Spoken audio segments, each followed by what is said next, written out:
Books that स्पीकमध्ये तुम्हा सर्वांचं स्वागत आहे. इयत्ता 10वी कुमार भारती. महर्षी कर्वे यांचं नाव समाजसेवक म्हणून चिरस्मरणीय आहे. कर्वे यांनी आपली सर्व कार्यशक्ती स्त्री शिक्षणावर केंद्रित केली. महिला विद्यापीठ म्हणजेच विमेन्स युनिव्हर्सिटी ही कल्पना मूर्त रूपात साकार केली.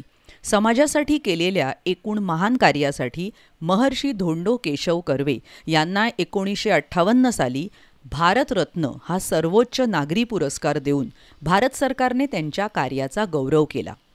या पाठामध्ये लेखकाने महर्षी कर्वे यांच्या व्यक्तिमत्वाचा आणि कार्याचा परिचय करून दिला आहे. तर आपण आज ऐकणार आहोत इयत्ता 10वी मराठी कुमार भारती यातील हे एक प्रकरण आहे, कर्ते सुधारक कर्वे. लेखक डॉक्टर शिरीष गोपाळ देशपांडे. या गोष्टीसाठी आभार महाराष्ट्र राज्य पाठ्यपुस्तक निर्मिती आणि अभ्यासक्रम संशोधन मंडळ, पुणे. गोष्टीचं वाचन आसावरी दोशी. रेडिओवर रात्रीच्या बातम्यांमध्ये आलं होतं की भारतरत्न महर्षी धोंडो केशव कर्वे यांचे वयाच्या 105व्या वर्षी निधन झाले. माझ्या आजोबांचे डोळे टिचले. कळत्या वयात जाणवू लागलं की नातेवाईक नसलेले गृहस्थ 105व्या वर्षी जाऊन सुद्धा त्यांच्यासाठी डोळे भरून येत असतील तर त्यांचे कार्य खूपच मोठे असले पाहिजे. स्वातंत्र्य समराच्या ऐन धुमाडीच्या काळात म्हणजे 18 एप्रिल 1858 रोजी महर्षी कर्वे यांचा जन्म झाला. नंतर 15 ऑगस्ट 1947 रोजी राष्ट्रीय स्वातंत्र्यही त्यांच्या डोळ्यांदेखत कमावले गेले. पण स्वातंत्र्य केवळ राष्ट्रीय मिळून भागत नाही, स्वातंत्र्य संपूर्णच हवं असतं हे त्यांना आधीपासून जाणवत होतं. या देशातली स्त्री गुलाम आहे, राष्ट्रीय स्वातंत्र्य कमावल्यावर सुद्धा ती गुलामच राहील हे त्यांना दिसत होतं. तिला स्वतंत्र व्हायचे असेल तर तिला भान यावयास हवे की आपण गुलाम आहोत आणि हे भान शिक्षणाशिवाय येऊ शकत नाही. मात्र खुद्द भारतीय स्त्रीवर संस्कारच असे होते की ती आपल्या गुलामीला दागिना मानत असे. आपल्या समाजात स्त्रीचे स्थान देवीचे आहे असे भासवले जात असेलही, पण तिला शूद्रात ती शूद्र समजून तिचा प्रच्छन्न छळच केला जाई. सबब तिने शिक्षित व्हायलाच पाहिजे हे कर्व्यांना ठामपणे वाटत होते. तथापि हे कार्य अतोनात कठीण आहे हेही त्यांना दिसत होतं. स्त्रीने स्वातंत्र्य कमवावे असे वाटणे म्हणजे खडकावर डोके आपटण्यासारखं होतं. शांत सोशिकपणे सहिष्णू वृत्तीने राहिलो तर हे असिधारा व्रत परिपूर्ण होऊ शकेल याची त्यांनी खूणगाठ बांधली. सावकाश तरी हमखास हे कार्य करणं गरजेचं होतं. नुसत्या अडीअडचणी येतील असं नव्हतं.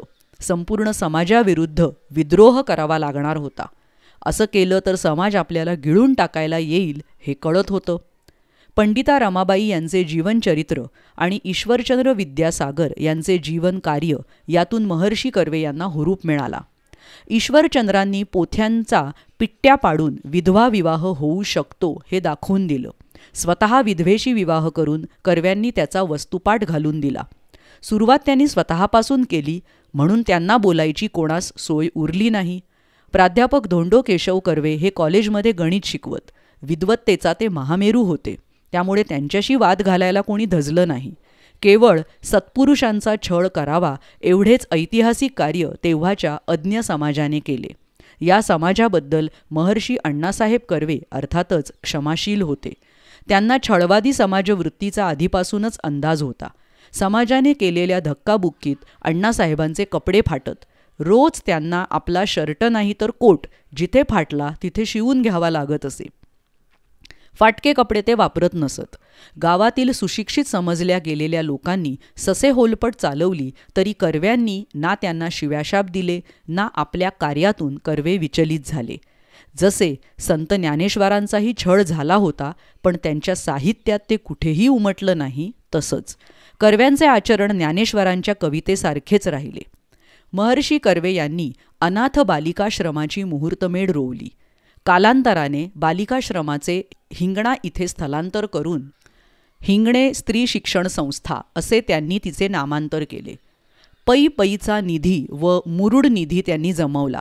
त्यांच्यावर चाल करून येणाऱ्या समाजालाही या गोष्टीची पूर्ण कल्पना होती की यातील पै पैचा हिशोब कर्व्यांजवळ असणार आहे. कर्व्यांनी जमा केलेल्या निधीची उधळपट्टी तर केवळ असंभव. कर्वे स्वतः मोटार वापरत नसत. मैलोन गणती लांब असलेल्या आश्रमात ते पायी जात. समाजाचे पैसे वापरणे दूरच, स्वतःचे पैसेसुद्धा ते समाजासाठी वापरतात हे मात्र समाजाला माहीत होते. जेवढे खर्च घरात आवश्यक होते तेवढे ते आपल्या कमाईतून करत. उर्वरित सर्व पैसा ते समाजकार्यात वापरत. ते स्वतःच्याच विश्वात वावरतात अशी कुरबूर घरच्यांच्या मनात घर करून राहिली होती. वस्तुतः समाज सुस्वरूप करण्याची महर्षी कर्वे यांची जिद्द होती, पण त्या जिद्दीने कुटुंबाला कुठेही कुरूप केलं नाही. नेमकेपणा हा गणिताचा गुणधर्म त्यांना तिथे उपयोगी पडला. ते बोलत नसत, विचार करत. विचार पक्का झाला की आचरणात आणत. त्यांच्या कार्यातूनच लोकांना अंदाज येई की त्यांच्या चित्तात काय चाललंय. हे डावपेच नव्हते. उलटपक्षी बोलके सुधारक असण्यापेक्षा कर्ते सुधारक असणे हेच श्रेयस्कर असते. महर्षी कर्वे यांच्यामध्ये स्थितप्रज्ञाची लक्षणं होती. जो स्वतःच्या सुखदुःखात अविचल राहतो, मात्र दुसऱ्याच्या दुःखात दुःखी होतो, दुसऱ्याच्या सुखात सुखी होतो, तो खरा स्थितप्रज्ञ. महर्षी कर्वे यांचे लक्ष केवळ समाज सुधारणेत होते. त्यांना कुणावर ऋण ठेवायचे नव्हते, तसेच त्यांना कुणाच्या ऋणातही राहायचे नव्हते. कर्व्यांना कुठे जेवावे लागले तर ते पैसे काढून ताटाशेजारी ठेवून उठत. आपल्यावर पैसे कुणाला खर्च करू देत नसत. इतरांना सहसा न साधणारे कार्य करायचे होते महर्षी कर्वे यांना. भारताचे अर्धांग जे स्त्रिया त्याच अनपढ राहिल्या तर देश अर्धांगवायू झालेल्या व्यक्तीसारखा होईल. एका बाजूला या देशाला आपण भारत माता म्हणतो, सरस्वतीला आपण वाङ्मयाची जननी मानतो, आणि दुसरीकडे स्त्री निरक्षर अज्ञानी ठेवतो. हा चीड आणणारा विरोधाभास त्यांना घालवायचा होता. महर्षी धोंडो केशव कर्वे यांनी जपानच्या धर्तीवर इसवी सन 1916 साली भारतातले पहिले महिला विद्यापीठ 5 स्त्रियांना दाखल करून स्थापन केले.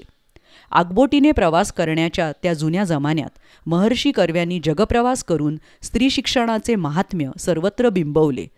जगभर स्त्री शिक्षणाबद्दल सभा केल्या.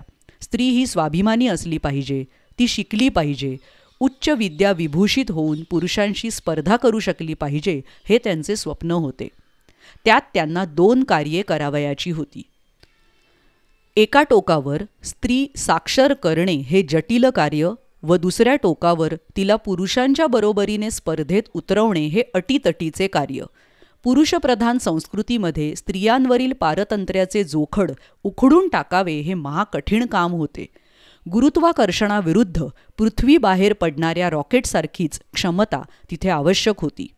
रत्नागिरी जिल्ह्यातील खेड तालुक्यातल्या शेरावली या गावी जन्मलेला हा मुलगा जन्मतःच महर्षी किंवा भारतरत्न म्हणून गणला गेला नाही. आपल्या जगत्या आयुष्यात हाल अपेष्टांची तमा न बाळगता एखादा मनुष्य केवढे अलौकिक कार्य करू शकतो त्याची मिसाल आहेत डॉक्टर धोंडो केशव कर्वे. लोकमानसाने त्यांना अभिमानाने महर्षी मानले. राजमानसाने 1958 साली भारतरत्न या सर्वोच्च नागरी पुरस्काराने डोक्यावर घेतले. एकदा विद्यापीठातल्या कर्व्यांच्या पुतळ्यामागे एक मुलगी रडत बसली होती. केवढ्याने रागावलो मी तिला म्हटलं, कर्व्यांच्या पुतळ्यापाशी बसून रडायला तुला काहीच कसं वाटत नाही? तू मुळीच रडू नये यासाठीच कर्व्यांनी हे विद्यापीठ निर्माण केलं ना.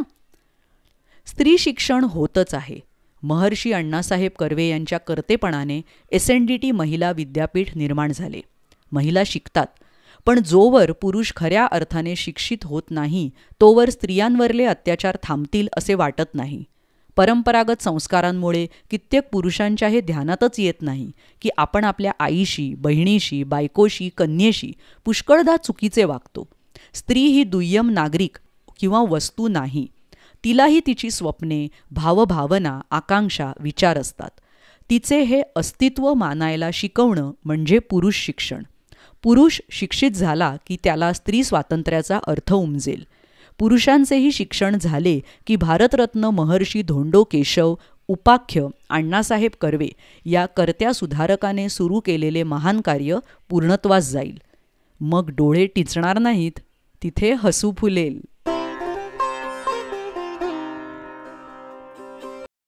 कशी वाटली ही महर्षी कर्व्यांच्या महान कार्याची छोटीशी ओळख? या आणि अशा अनेक गोष्टी ज्या बालभारती, कुमार भारती या पुस्तकांमध्ये आहेत त्या ऐकण्यासाठी बुक्स दॅट स्पीक या चॅनलला जरूर भेट द्या. यूट्यूबवर आणि वेगवेगळ्या पॉडकास्टिंग चॅनल्सवर. Website www.booksthatspeak.com. भेटूया लवकरच.